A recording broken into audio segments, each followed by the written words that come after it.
সকালে উঠে টাটা কেন? একটু বাজার থেকে ঘুরে আসি, একটু বাজারে যাচ্ছি।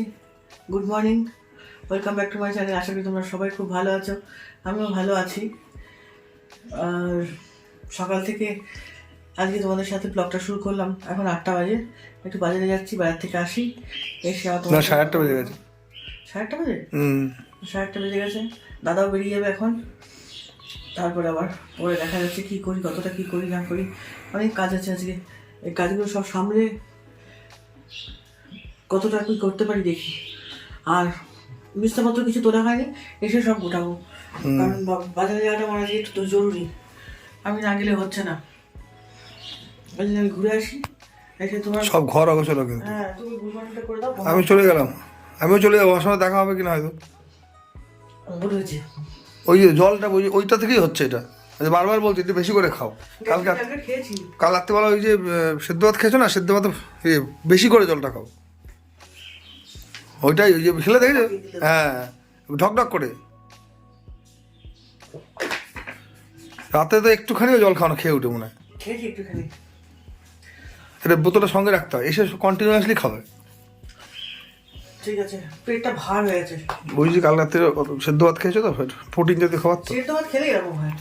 ওটা জল খেতে হবে কন্টিনিউ। আমি তো সারা ধরে জল খেয়েছি যাই হোক, বেশি বেশি করে। দেখি আজকে একটু পাতলা মাছের ঝোল ভাত করবো। পাতলা মাছের ঝোল ভাত? কি মাছ আছে? ওই তেলাপিয়াটা রয়েছে, তেলাপিয়াও রয়েছে। তেলাপিয়াটা দিয়েই করো। তেলাপিয়া দিয়ে একটু পাতলা মাছের ঝোল ভাত করবো। পালং শাক পাই নাকি একটু দেখি। পালং শাক আমি কালকে শুধু মানে কচি পাতা পালং শাকটা আনতে গিয়েও আনলাম না, ভাবলাম একটা নিয়ে যাই। হ্যাঁ, পেয়ে যাবা। ওই দিয়ে আলুটা দিয়ে নর্মাল ভাবে করো, নর্মাল করে পাতলা ঝোল করবো। আর তুমি আসার আগে আমি হয়তো চলেও যেতে পারি। সে তো চাবাই নি। সেটাই বলছি আর কি। হ্যাঁ, তুমি যাও, আমি পরে এসে ফোন করছি। ঠিক আছে, আমি আর ফোন করবো না তোমাকে তাহলে। না, আমি করছি। কই গেলি? মুতে টুতে কোথায় চলে গেলি? আয়, চলে আয় বাবা, আসো, চলে আসো। আয়, আমাকে দেখে ওদিকে চলে গেলি। ওখানে কিন্তু মাসি ঘর বাসন মাজে, কিছু অকম্য করবি না। আয়, চলে আয়।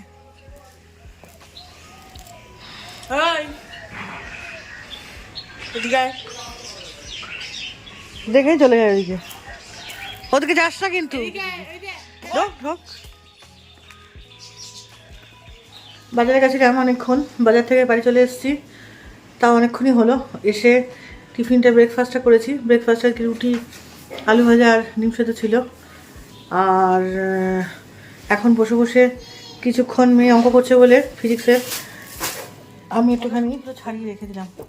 একটা কাজ করলাম, মটরশুঁটিগুলো ছাড়িয়ে রেখে দিলাম, যখন দরকার তখন বের করে নিয়ে কাজে লাগাতে পারবো। চলো এবার শাকটা বসিয়ে দিই, রান্নাঘরের দিকে যাই। রান্নাঘরে শাক ভাজা হয়ে গেছে। শাক ভাজা, মাছটা বসিয়েছি, এটা ঢাল দেবো। সর্ষে পোস্ত দিয়ে করবো মাছটা। আর হচ্ছে তেলাপিয়া মাছটা, তেলাপিয়া মাছটা একটুখানি পাতলা করে ঝোল করবো। আলু দিয়েই করবো, জিরে বাটা আদা দিয়ে। আসলে বাটা মাছটা আমার ঝাল খেতে ভীষণ ভালোবাসি, ওই জন্য বাটা মাছটা অন্য কিছুতে করবো না। ঠিক আছে, এটা ভাজা হচ্ছে, ভাজা হোক। আমি ওদেরকে মেয়েকে একটু দেখে আসি চাষ করে। ভাত বসিয়ে দিয়েছি এদিকে, ভাত বসিয়ে দিয়েছি। ভাতটাও হয়ে যাক একবার, এখানে হয়ে গেল। চিমনিটা চালালে আবার কিছু শোনা যায় না, চিমনি বন্ধ করে দিলাম। মাছটা একটু ভাজাটা একটু বেশি হয়ে গেছে, যাই হোক কোনো ব্যাপার না। এবার ইয়ে করবো, কি বলে, এটা ঝোলে দিয়ে দেবো। ঝোলটাও ফুটছে টকবক টকবক করে। এই ঝোলটা আমার খুব ভালো লাগে, বিশেষ করে বাটা মাছ দিয়ে।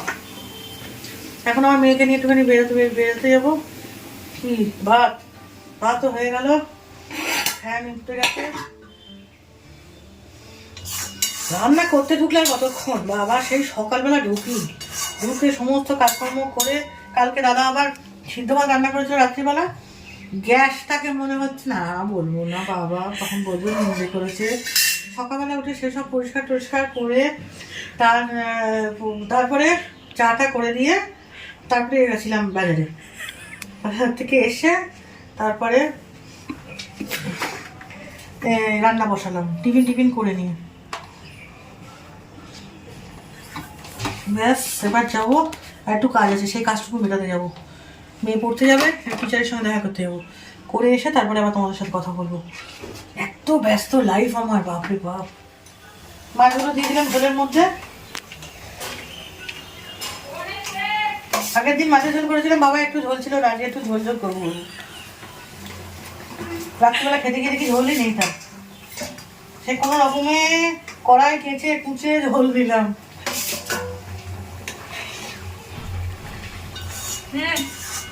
রে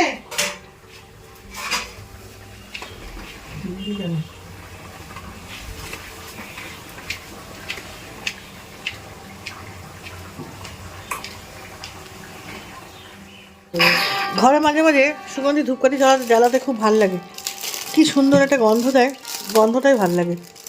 এইসব গন্ধ দেখিয়ে টেকিয়ে নিয়ে আমি বিকেলবেলা বেরিয়ে গেছিলাম একটু সিদ্ধেশ্বরী তলায়। মার কথা খুব মনে পড়ছিল, তাই জন্য এক মাকে না পেয়ে আর এক মার কাছে চলে গেলাম। আর এটা এত প্রাচীন একটা মন্দির, এই মন্দিরটাতে আসতেই আগে বাবা মার সঙ্গে আসতাম, মায়ের সাথেই বেশি আসতাম, বাবা কমই আসতো। আগে মায়ের সঙ্গে আসতাম, পার্থক্য এটাই, এখন আমি একা আসি। যাই হোক, ভালোই লাগে মন্দিরটাতে এলে। এখানে একটা সেদিনকে একটা আবার কবে জানো, যে ফেব্রুয়ারির কত তারিখে যেন একটা উৎসব আছে, এই উৎসবে যোগদান করবেন সবাই, প্রসাদ বিতরণও হবে। আর যারা যারা গান গাইতে চান, যারা অনুষ্ঠান দেখতে চান, তারা সবাই যাবেন। খুব ভালো একটা অনুষ্ঠান হয় এই দিনটাতে, দিনকে ইয়ের প্রতিষ্ঠা দিবস, যাবেন। আর এটা কাছাকাছি আমার একটা বান্ধবীর পার্লার আছে, সে তাই ভেবেছিলাম আমি একবার যাবো, তা সেদিন কেউ ছিল না বলে আমরা যাওয়া হয়নি, কিন্তু ওর সঙ্গে আমার একটু দরকার ছিল, তারপরে দেখা করে নেবো।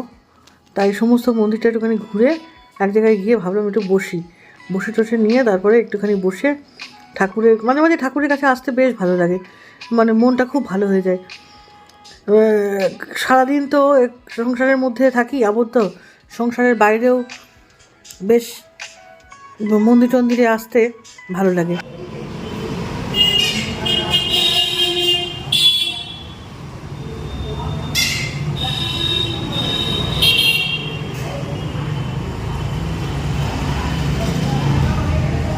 কি হলো, বসে আছো কেন?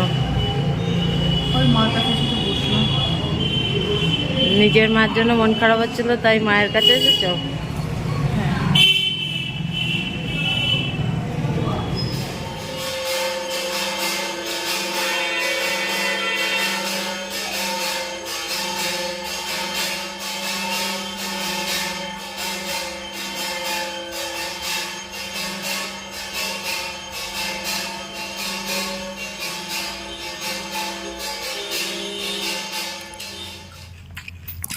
মেয়ে খাচ্ছে হট অ্যান্ড স্যুপ, তাই না? না চিকেন পাউরি খাওয়া যায় বাবা, এখন ইয়েও খাবে, চাও খাবে, দই বড়াও খাবে। তা যারা খেয়ে নিই তারপরে খাই, দুবেলা পরে খাই, রাত্রে খাই, তো এক চামচ দিয়ে খাই। একটা বছর তুমি ঝক খাও, আবার কি ঝাল দিয়ে দেবো? হ্যাঁ, চোখ মুখ দিয়ে গড়াচ্ছে এবার, না সত্যি খুব ঝাল দিয়েছে।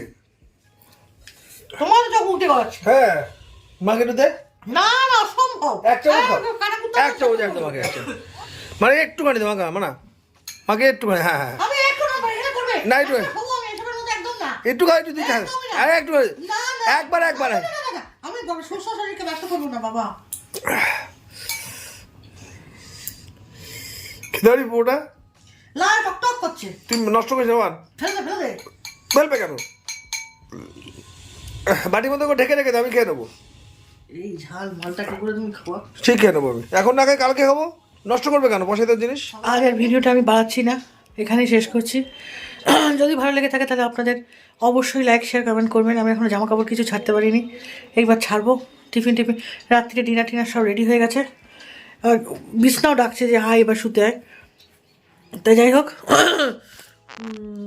যদি ভালো লেগে থাকে তাহলে অবশ্যই লাইক শেয়ার কমেন্ট করবেন, আর আমাকে ছেড়ে যাওয়ার আগে একটা সাবস্ক্রাইব করে যাবেন। যারা সাবস্ক্রাইব করে দিয়েছেন তাদের তো অসংখ্য ধন্যবাদ। আর যদি আমার ব্লগটা ভালো লাগে তাহলে আমাকে ভালোবাসবেন বেশি বেশি করে। আমি আমাকে বেশি বেশি করে ভালোবাসলে আমি বেশি বেশি করে আপনাদের ব্লগ দেওয়ার চেষ্টা করবো, ভালো ভালো ব্লগ। আজ এই পর্যন্তই রাখছি, গুড নাইট, কাল আবার নতুন ব্লগ নিয়ে আমি আপনাদের সামনে হাজির হব। ততক্ষণ পর্যন্ত সবাই ভালো থাকবেন, সুস্থ থাকবেন। আর কিচ্ছু বলার নেই, এবার আমি শুতে যাব। Tata, good night.